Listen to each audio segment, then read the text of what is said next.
There was once a beautiful girl engaged to a soldier who had caught the eye of an evil woodsman, who had sold his soul for the ability to turn himself into a wolf at will.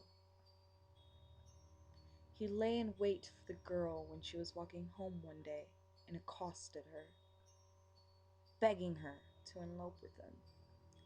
The maiden, of course, refused, spurning his love and crying out for her love to come save her from his advances. The girl's cries were heard by her eager fiancé, who had come searching for her while she was late returning to her parents' home. The soldier finally found her and drove the woodsman away, threatening him with dire consequences if he had ever approached the maiden again. The furious woodsman lay low for a few days, waiting, just waiting for his chance.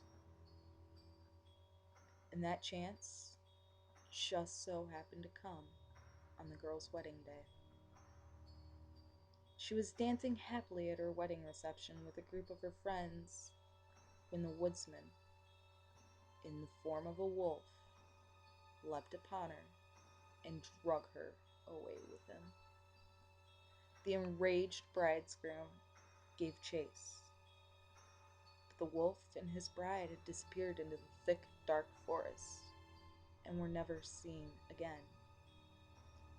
For many days, the distraught soldier and his friends, armed with silver bullets, scoured the woods, searching for the maiden and her captor.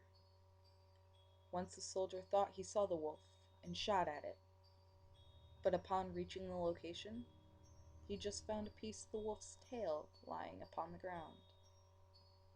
But the wolf to which it belonged to, there wasn't any sign of it. After months of searching, his friends begged him to let the girl go and get on with living. But the soldier was half mad with grief and refused to give up. And that very day, he found the cave where the werewolf lived. Within the cave lay the preserved body of his beloved wife. The girl had refused the werewolf's advances to the very end and had died for it.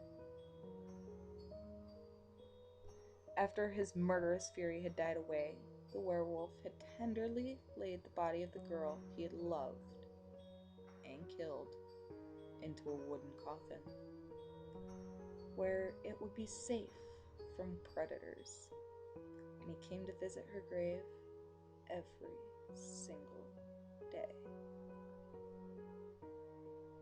Lying in wait for him, the soldier shot the werewolf several times as he entered the cavern, chasing him down until the maddened and dying werewolf leapt into the lake and disappeared from view.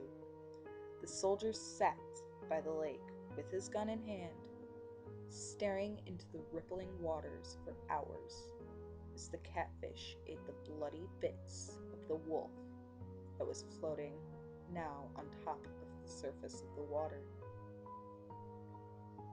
When his friends found him, the soldier's mind was completely gone. He babbled insanely about the werewolf that had been eaten by the catfish when it leapt into the water, and he had only sobered long enough to lead the men to the body of his beloved before he collapsed forevermore into insanity. He died a few days later and was buried beside his bride in a little glen where they had planned to build their house. Their grave is long forgotten, and the place where it stands is covered with daisies in the spring. But to this day, the people of the area have prejudice against eating the catfish, though no one really remembers why.